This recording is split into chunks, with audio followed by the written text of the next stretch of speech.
आपने देखा होगा कि गर्मी, सर्दी या बरसात का मौसम हो, अपनी मजबूत शाखाओं और गहरी जड़ों के साथ एक बरगद का पेड़ हमेशा हरा भरा रहता है और अपनी रफ्तार से बढ़ता रहता है। इसलिए एक बरगद का पेड़ स्टेबिलिटी, ग्रोथ और लॉन्जिविटी का प्रतीक है। कैसा रहेगा अगर आपका इन्वेस्टमेंट भी बरगद के पेड़ की तरह मजबूत हो। नमस्कार, आप देख रहे हैं फंडनामा। मैं हूं पंकज मटपाल। आज इस एपिसोड में हम बात करेंगे कि एक लार्ज कैप फंड की क्या है इंपॉर्टेंस हमारे इन्वेस्टमेंट पोर्टफोलियो में, और साथ ही मैं इस कैटेगरी के एक बहुत पुराने फंड आदित्य बिरला सन लाइफ फ्रंटलाइन इक्विटी फंड को रिव्यू करूंगा। Reliance, SBI, ITC, Bajaj auto और टाइटन इत्यादि कुछ ऐसी कंपनीज हैं जो निवेश की दुनिया में बरगद के पेड़ की तरह मजबूती से खड़ी हैं और दशकों से हमारे घरेलू जीवन का हिस्सा बन चुकी हैं। और इन कंपनीज में कंज्यूमर और इन्वेस्टर्स का भरोसा इन्हें दूसरे इंडस्ट्री प्लेयर्स के मुकाबले आगे रखता है। लार्ज कैप कंपनीज की स्ट्रेंथ यह है कि इन कंपनीज ने हर क्राइसिस का डटकर सामना किया है और मजबूत होकर उभरी हैं। साथ ही इन कंपनीज ने कई बार मार्केट के उतार चढ़ाव का अनुभव लिया है और इससे निपटने के लिए अपने आप को तैयार किया है। और इन सब बातों की वजह से इन कंपनीज ने लॉन्ग टर्म में कंसिस्टेंसी के साथ इन्वेस्टर्स और कंज्यूमर की गुडविल अर्न की है। आप जानते होंगे कि अपने मार्केट कैपिटलाइजेशन के आधार पर जो टॉप 100 कंपनीज हैं वो निफ्टी 100 इंडेक्स में जगह बनाती हैं। ये कंपनीज जनरली मार्केट वॉलेटिलिटी को हैंडल करने के लिए बेहतर तौर पर तैयार होती हैं और लंबी अवधि में विकास को गति देने का काम करती हैं। ये जानकर खुशी होती है कि इक्विटी मार्केट में वॉलेटिलिटी के बावजूद निफ्टी 100 टीआरआई ने पिछले 20 सालों में 16.80% की कंपाउंडेड एनुअल ग्रोथ दर्ज की है। तो आप भी एक लार्ज कैप फंड में इन्वेस्ट करके एक साथ कई लार्ज कैप कंपनीज की स्ट्रेंथ और ग्रोथ का लाभ उठा सकते हैं। अब बात करते हैं आदित्य बिरला सन लाइफ फ्रंटलाइन इक्विटी फंड की।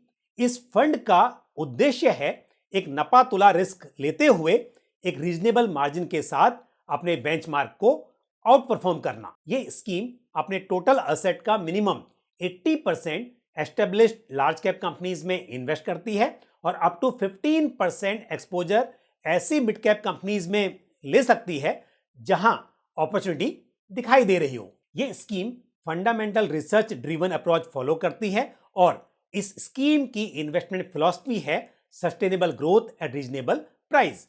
मार्जिन ऑफ सेफ्टी का यहां पर विशेष ध्यान रखा जाता है। ऐसी कंपनीज जो अपने रेस्पेक्टिव सेक्टर में डोमिनेट करती हों, जहां स्ट्रॉन्ग मैनेजमेंट और कॉर्पोरेट गवर्नेंस हो, कंपनी की लो लिवरेज के साथ साउंड बैलेंस शीट हो, सस्टेनेबल हाई ग्रोथ पोटेंशियल हो, कंसिस्टेंट कैश फ्लो जनरेट करने की हिस्ट्री हो, मेजरली उन कंपनीज में इन्वेस्ट किया जाता है। फंडामेंटली वीक कंपनीज जैसे weak corporate governance practices, over leveraged businesses, over valued companies avoid की जाती हैं और इस तरह से क्वालिटी कंपनीज जहां पर लॉन्ग टर्म सस्टेनेबल ग्रोथ दिखाई दे रही हो, वही कंपनीज इस स्कीम के पोर्टफोलियो में जगह बना पाती हैं। आदित्य बिरला सन लाइफ फ्रंटलाइन इक्विटी फंड के फंड मैनेजर हैं मिस्टर महेश पाटिल, जिनका 31 इयर्स का लंबा अनुभव है, और साथ ही मिस्टर धवल जोशी अपने लंबे अनुभव के साथ इस स्कीम को मैनेज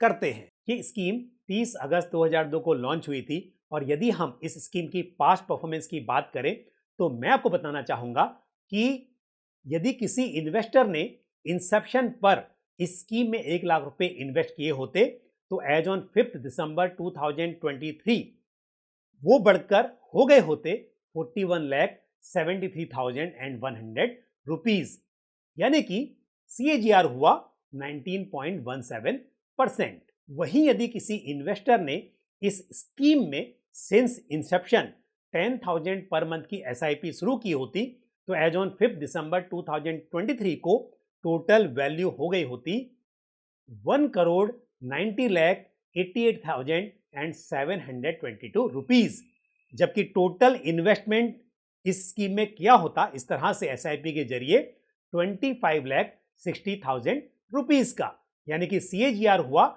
16.31%। अब बात करते हैं एक्सपेंस रेशियो की, तो रेगुलर प्लान का एक्सपेंस रेशियो है 1.68% और डायरेक्ट प्लान का एक्सपेंस रेशियो है 1.01%। और यूनिट्स अलॉट होने के विद इन 90 डेज यदि उन यूनिट्स को रिडीम किया जाता है तो 1% का एग्जिट लोड एप्लीकेबल होगा, लेकिन 90 डेज तक यूनिट्स को होल्ड करने के बाद यदि उन्हें रिडीम किया जाता है तो कोई एग्जिट लोड यहां पर एप्लीकेबल नहीं होगा। और स्कीम का बेंचमार्क है निफ्टी 100 TRI। और एज पर लास्ट डिस्क्लोजर इस स्कीम का असेट अंडर मैनेजमेंट है लगभग 23,000 करोड़। तो आज इस एपिसोड में हमने बात की कि एक इन्वेस्टमेंट पोर्टफोलियो में क्या है इंपॉर्टेंस एक लार्ज कैप फंड की, और साथ ही मैंने आदित्य बिरला सन लाइफ फ्रंटलाइन इक्विटी फंड को भी रिव्यू किया। तो इन्वेस्टर्स जो अपने इन्वेस्टमेंट पोर्टफोलियो से स्टेबिलिटी, ग्रोथ और अपॉर्चुनिटी की उम्मीद करते हो वो लॉन्ग टर्म के लिए इस स्कीम में इन्वेस्ट करने पर विचार कर सकते हैं। तो ऐसे इन्वेस्टर्स जो अपने इन्वेस्टमेंट पोर्टफोलियो में स्टेबिलिटी और ग्रोथ के साथ लॉन्ग टर्म वेल्थ क्रिएशन की उम्मीद रखते हो वो स्कीम में इन्वेस्ट करने पर विचार कर सकते हैं। तो आज के इस एपिसोड में इतना ही। यदि म्यूचुअल फंड से जुड़ा हुआ आपका कोई भी सवाल या सुझाव हो तो आप कमेंट बॉक्स में पोस्ट कर सकते हैं। इसी के साथ मुझे दीजिए इजाजत, अगले एपिसोड में फिर आपसे मुलाकात होगी। थैंक यू, जय हिंद।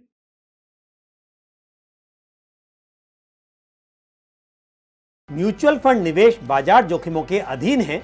योजना से संबंधित सभी दस्तावेजों को ध्यान से पढ़ें।